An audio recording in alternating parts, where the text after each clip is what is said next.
Tahong with malunggay leaves recipe naman tayo guys for this video. So ito yung kalahating kilong tahong na niluto ko nung isang araw at ako'y naggisa ng sibuyas, luya at saka kamatis.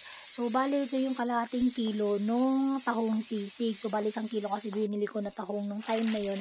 Yung kalahati yung niluto ko na ginawa kong tahong sisig. Tapos ito yung kalahating kilo na ginisa ko naman. Tapos this time nilagyan ko ng malunggay. Ayan guys. So alam nyo na kung paano ako magtanggal ng dahon ng malunggay guys. Yung mga nakasubaybay sa video ko, so pinakita ko doon kung paano ako magtanggal ng dahon ng malunggay. So nilagyan ko siya ng kunting tubig para may sabaw.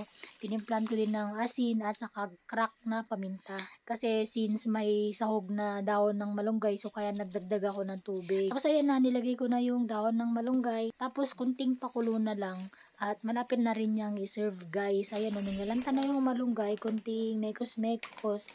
Tapos ayan, ready to serve na yung aking ginisang tahong with malunggay leaves. My version guys, kain tayo. Sarap to at saka mas healthy gawa nung may sahog na malunggay. Salamat sa panonood lagi ng aking mga video at tapusin nyo sana ito lagi hanggang sa dulo. God bless everyone. Bye!